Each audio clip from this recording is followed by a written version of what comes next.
I went to school at University of Florida. Yeah.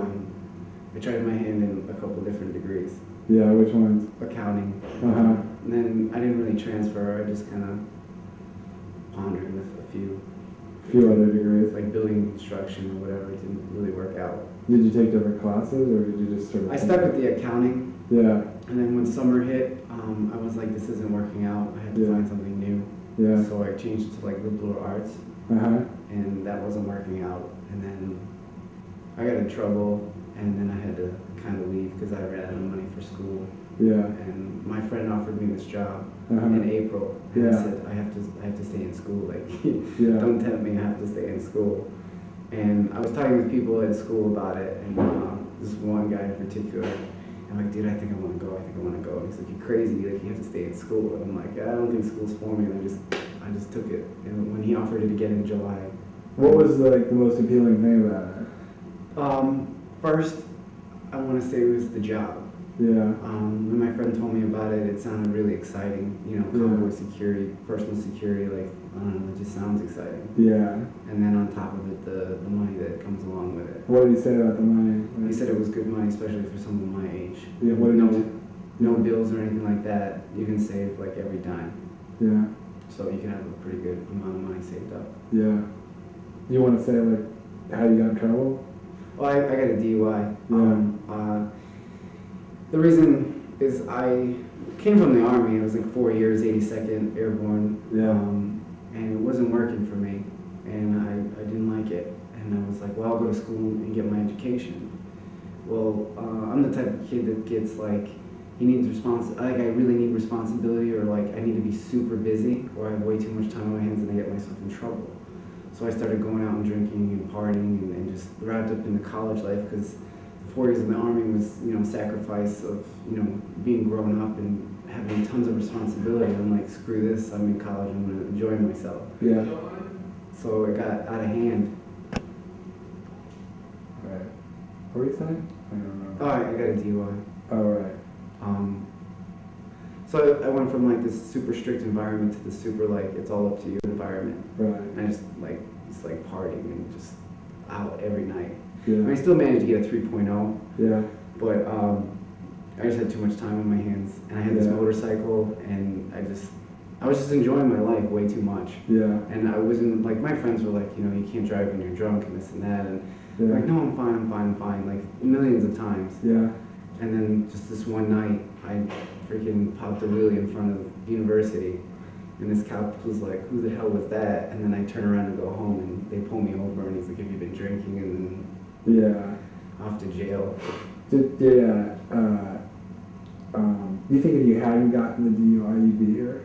I ran out of money for school. Yeah. So I want to say yes, because with the DUI on top of the court charges, it was like, okay, now you really have to leave. Like, it wasn't an option, you really had to go. Yeah. Because I mean, how was I going to pay for it? And I didn't want to deal with going to school and not being able to drive. And then, like, it gave me an opportunity to make money and run away from my problems and not deal with them. Like, I didn't really want to deal with the DUI, so I was like, hey, you can go over to Iraq, and all this court proceedings can happen in the States while you're here. So So I just left. Is it more or less dangerous than you thought it would be? More. My friend said it was medium risk, and I think it's a little more than medium. Really? Yeah.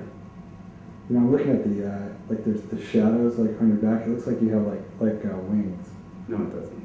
It does kind of. No, it doesn't. Hopefully it'll be okay. It's probably in my head. I'm such an amateur at this. I'm sorry. No, that's fine. What was I?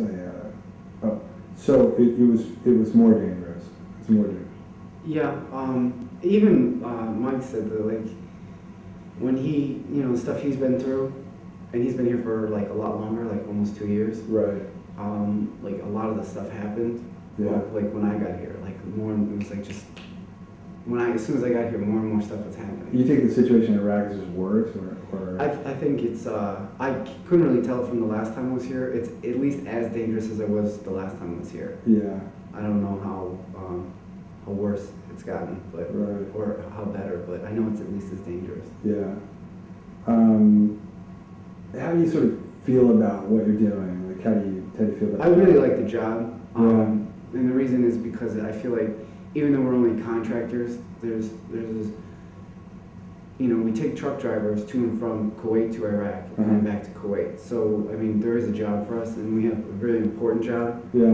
Because You without us, have new mail. who knows what would happen to the drivers, the cargo. Like, definitely there's looters, so Mm-hmm.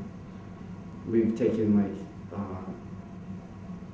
sometimes our trucks get taken, sometimes they don't, Mhm. but if without us, like, they'd be getting taken all the time. Yeah. And what are there things about the job that you don't like? It's a very stressful job. Yeah. But it comes with the job. The stress is like, sometimes you're just like, I need to get a break, but there is no breaks. You don't really.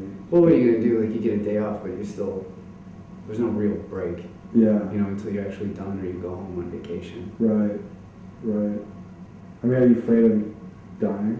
Not really. The first time I came over here, I was with my company Mm-hmm. in the 82nd Airborne Division, and we got ambushed twice, and miraculously none of us got hurt, none of us got shot, and then we went home, Mhm. and I was like, I'm done with this shit, I'm done. Yeah. And I went to school, and then I'm like, I don't think I'm done with it yet. And then my friend offered me the job, and I came back here. Huh. So, Yeah. How much longer do you think you'll do it? well, I was gonna do it for a year. Yeah. I was gonna save a lot of money and buy a house, Right. but I saved enough where I could have just enough for a house. Yeah.